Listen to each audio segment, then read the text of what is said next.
Awakening with Brahma Kumaris. Namaskar, you're watching Soul Connections in Awakening with Brahma Kumaris. We have Sister Shivani with us. Welcome, ma'am. Om Shanti. Om Shanti. In the last episode, we spoke about respect. Respect of spouse, respect of friends, respect of mother, father, relatives, Children, friends, everybody. I found a beautiful paragraph here, which is connected to what we spoke in the last episode. In one particular jail in Miami, about, say, 10 years ago, the breakout rate, levels of conflict and drug abuse were the highest of all jails in the US. In came a new governor who sent all prison staff on customer service training. Can you believe it? Jail staff going and attending customer service training. When they returned, they started to treat the prisoners as if they were customers. You know, customer is a great lot of respect. Customer is always right when you say. They started treating the prisoners as if they were customers. 2 years later, the jail had the lowest breakout, lowest conflict levels and drug abuse rates in 2 years. All down to one idea, one word, one change in attitude. And that word, respect. Respect. Instead of seeing the prisoners in a negative light based on their histories, they began to respect the innate dignity and worth of the human being. In such examples, it becomes clear that the power of respect to positively influence others is at best underrated and at worst unrecognized. Sister, I understood what you said in the last episode, but it matters to this extent? I still cannot believe it after reading this. And this is about 10 years old, the story. Right. That governor, I mean, I don't know how he thought of this idea. And one word, respect. That's what the last line said, that it's the most, underestimated and most unrecognized and unused, actually, feeling. Everyone wants to bring about a change. Everybody wants to empower the other person. Parents want children to learn, partners want the other one to learn, the leader of the company wants the team to understand. This is what it is. If we can, they're talking about, the worst case situation actually. Yeah. They are hardened, titled criminals in jails who have a past history. One, their background, the history that they come from, and the other, how challenging it is to not look at their past, not look at what they have done and respect them for who they are. It's not easy. If this prison staff can forget their history and their past and respect them for who they are and create miracles, what about the little mistakes which are children? And where are criminals and where are children? Where are criminals and where's your wife, where's your spouse, where's your lover, where's your father, mother, parents? And we are related, sister. And there, the jail staff is not related either. And their mind is trained to say that these are criminals. Somewhere they hate them. They would, because each one would have had a past. where, all kinds of so-called terrible things have happened in that past. So how difficult it is to actually forget all that. Just absolutely erase that, because unless you erase that, the energy of respect will not be there. Even if I have it on my consciousness, but they did this, it's not energy of respect. So it is absolutely erasing their past, what they have done, and seeing them only what they are. And what it says was in its innate goodness. Right. Now this is soul connection.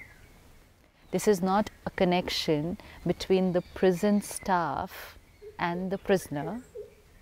The prison staff has forgotten that it's a prison staff, because you will not otherwise respect a criminal. So the prison staff forgets the consciousness that it's a prison staff, and then because it forgets that, it also forgets these are criminals. And then it's only the soul giving respect to the soul. Miracle has happened. Because I feel, correct me if I'm wrong, that they made the prisoners also feel that they're not criminals, but they are pure souls. Absolutely, because they're sending them that vibration. This is empowerment. If you talk to anyone... That's what you've been telling in all the episodes, that we should do this and I to all the relatives. Thank you for this. Thank you so much for this, because this has just stamped what we have discussed in so many episodes. But this is unbelievable, no? No, but this is magic. And this can be done with anyone. Teachers can do it with students. Healers can do it with patients. Parents can do it with children. Friends with friends. Anyone. Anyone. Because in any relationship, talk to anyone, just stop anyone and ask them, what's most important in a relationship? They say respect. We all know the words, but we just know the words. And even when we think of the word respect, we look at it as something that we're supposed to get from people. People should respect me. What does it mean that I should respect you? You should respect me for a strong relationship. And do I have to wait for you to respect me, for me to start respecting you? Because it's so easy to say, but they don't respect me, so how can I respect them?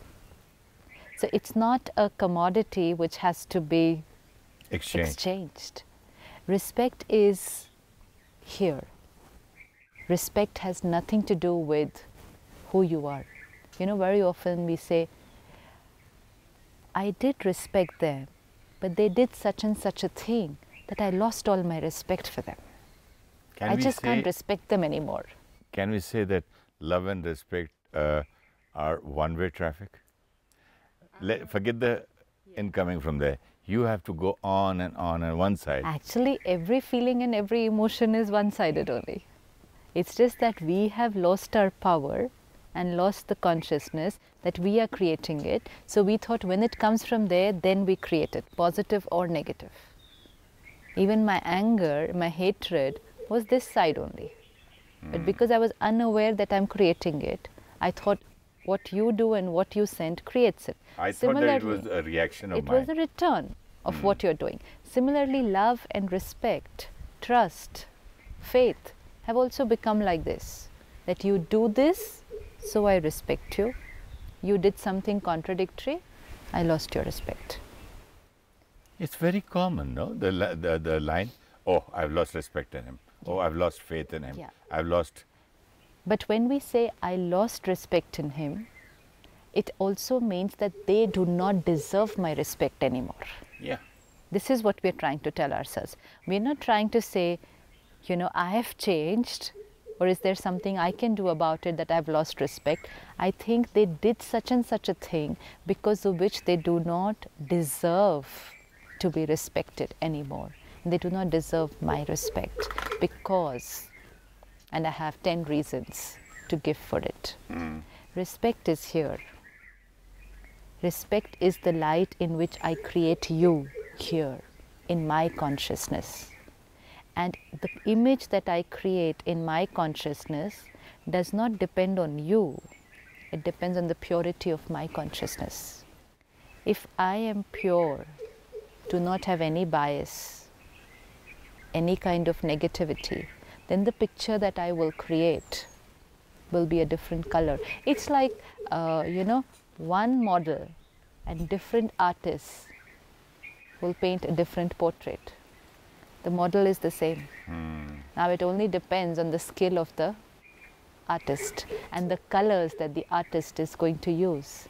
So one person and 10 artists here, and you're going to have 10 different pictures. But each one of them thinks that the picture is like this because you are like this. But it is the skill of the artist and the colors he chooses to use to paint you there on his portrait. So the canvas is here, the artist is here, the colors are here, only the model is outside. So now if I am using the colors of purity, positivity and love, I am going to create a different portrait of you. But if I am bitter, I am in pain, I am angry, I am hurt, then the portrait that I'm going to paint is going to be with those colors, and then I say, you don't deserve respect. And then I wait for you to change so that you become worthy of my respect. This is a big illusion. And this, what you have shared with us, has just shown that it is not about the other person being worthy of our respect. See, the other person in this case were criminals. So if anyone has to think of it like that, they'll say they don't deserve respect. What they have done is not respectful. I was just thinking, when a jail staff can do this to criminals, the so-called criminals, and a governor can think of such a beautiful thing, why can't I do that to a friend? Why can't I do it to my child? Mother, father, friend, child. Parents always think children have to respect them. And they always say, children are supposed to respect parents. What are parents supposed to do for children? Create fear in them. Acha, That's because what fear I used to, is that is what we learned when we were children. I used to see my neighbor's father or neighbor's uncles or my uncles, and there used to be in the joint families one guy who everybody used to be scared of. That was you? In my house, it was me.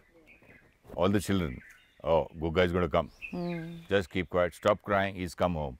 Stop doing this. He's come home. They used to just switch off all the radio and all that. They would start their homework and read. I used to think, oh, I am respected. Right. And what do you think was that respect?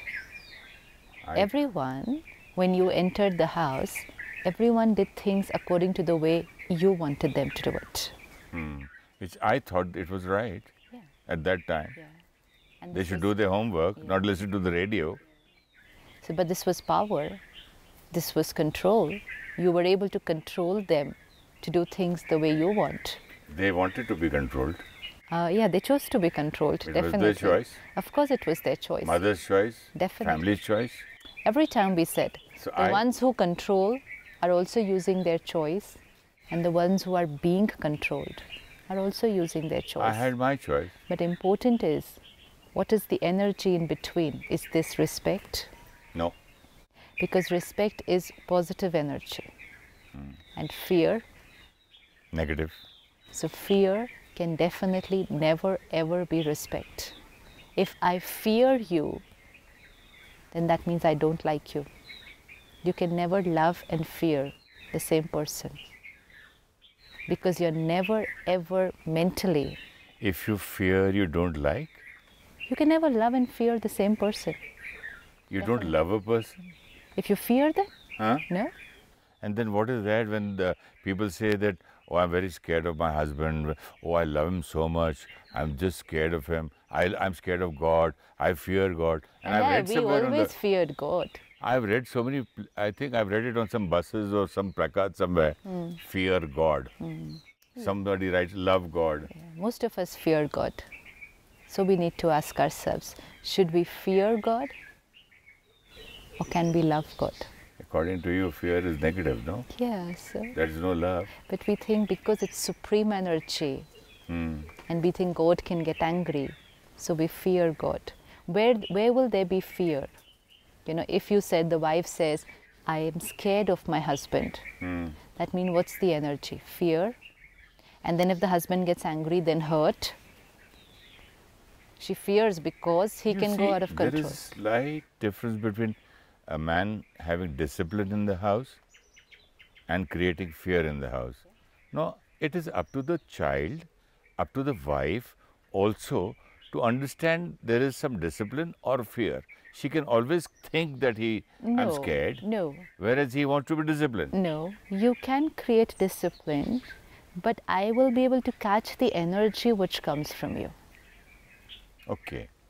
So you could tell me this should be like this and this should be like this, and that's discipline, but I will be able to catch the quality of the vibrations coming from you. Oh, as you said, If you are being critical, if you are getting irritated by the way I am working, and if you're trying hard to control your emotions because you're getting angry by the way I'm doing the work, and then you're getting it disciplined, then you're sending negative energy. And then I will always fear your reactions.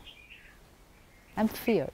And that's why whenever I'm in your company, I will always create fear because your reaction is unpredictable.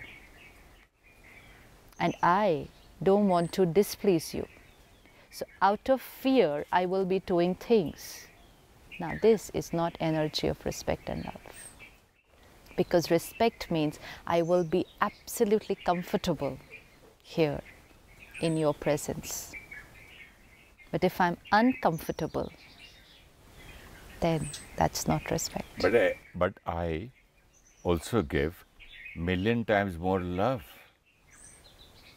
See, again, at one time, there will be only one packet. Maybe an hour later, or maybe tomorrow, or maybe even 5 minutes later, you have changed your quality of thinking. And now you're not angry or hurt or irritated. As you said, unpredictable. Yeah. So fine, it was fear a little a moment back. And what, you can't compensate by love? Again, keep hitting, hurt the person, and then heal. And then come with your hunter and again hurt the person, then again heal. Then after some time, I forget the healing. I only remember that you walk in with the hunter and hurt me. And then I start fearing you and that anger and that hunter because it hurts. My father loved me a lot, but I don't remember his love much. I remember the number of times he got angry. Why is it? Because it hurts. My mistake? It hurts. Or I choose only that? No, the anger hurts, pains. And when it pains and we don't have the power to heal it. See, it's like if I get a wound here, okay, something hit me badly and there's a wound and now there's pain.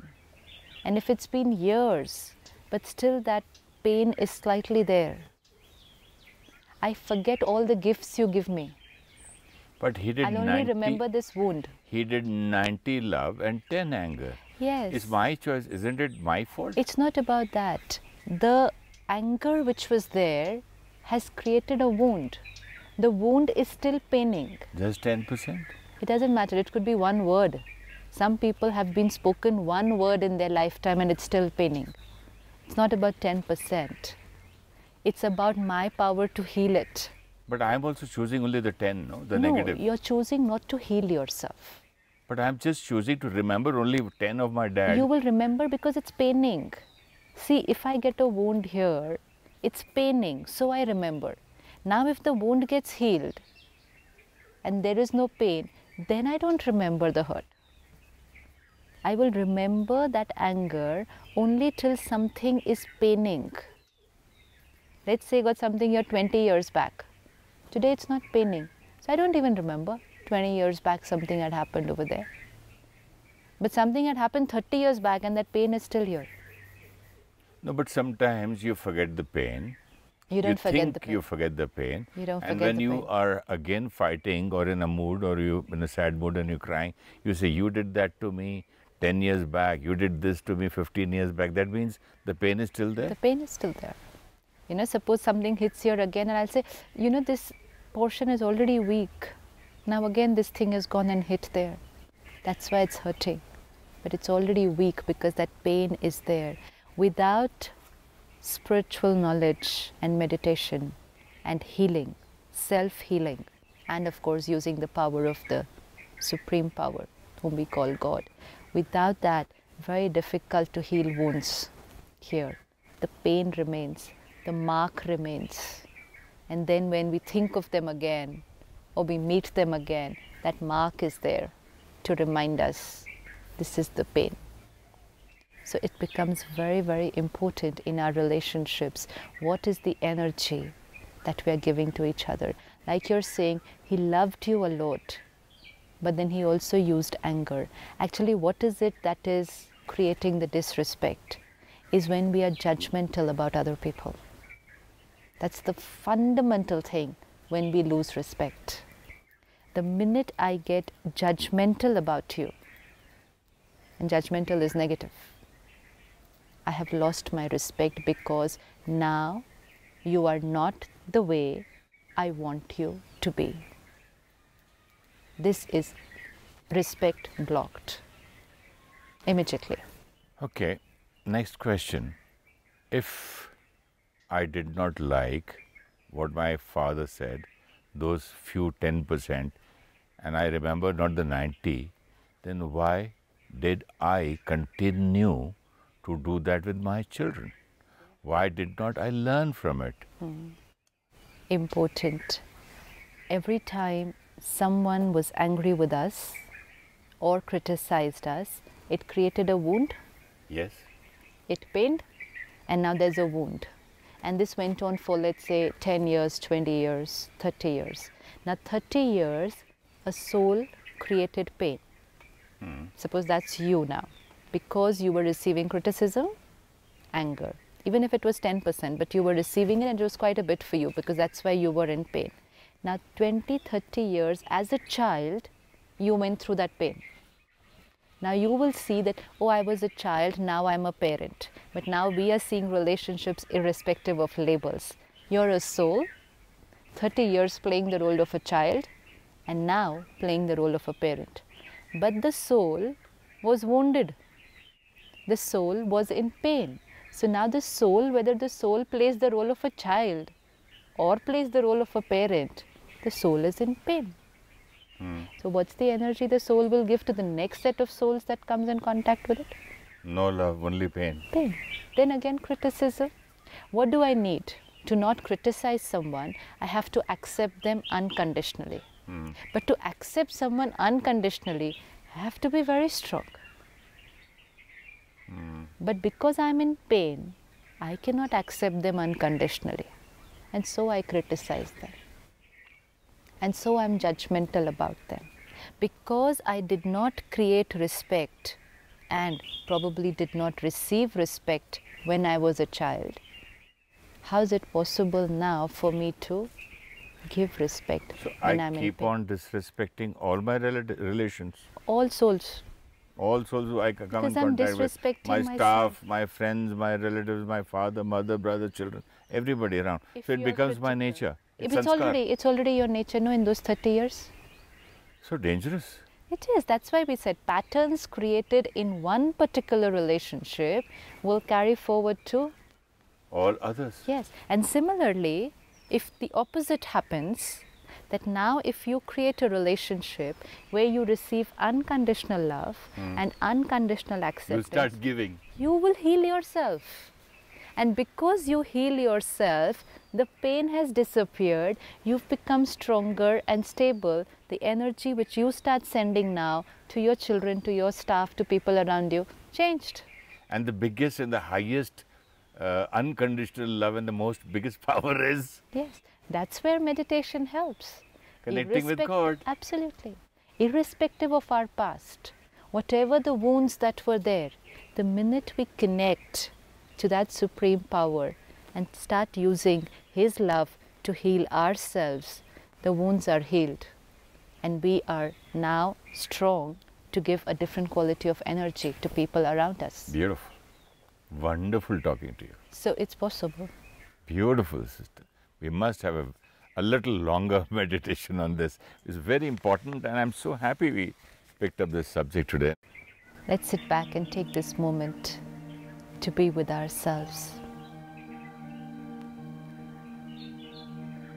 We've had a lot of relationships in the past. And in some of them, we have created pain. But today, I choose a different way of thinking. I choose to break the old pattern and to heal my wounds.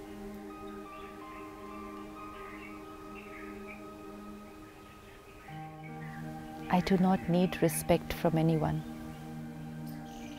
Respect is the energy I create and send out.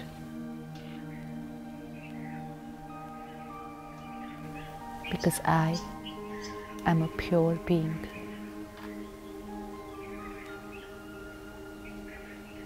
Complete, and I accept myself as I am.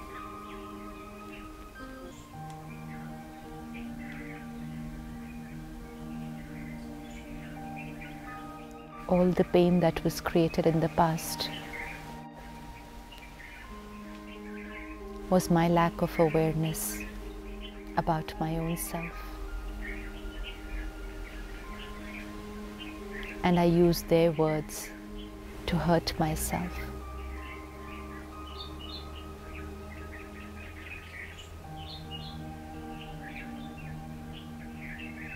Today I understand. They were not aware of what they were sending me. But now I am aware of what I create and send out to those around me.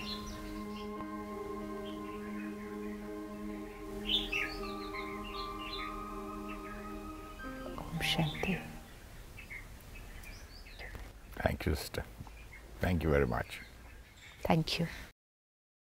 When we go beyond labels and actions and give respect from a pure soul to another pure soul, it heals both the giver and the receiver. Even if someone makes a mistake, we should not withdraw the respect we have for them. That disempowers them. Respect is for the soul, not dependent on the action. The respect we have for others are not based on who they are and what they do, but depends on the purity of our consciousness. Fear is not a form of respect. Respect is when we are totally comfortable and able to accept the other as they are and are able to be ourselves in their presence. If you wish to discuss your problem or have a question to ask or want to know your nearest Rajyoga Meditation Center, call us on 099 99 744 555. Shanti.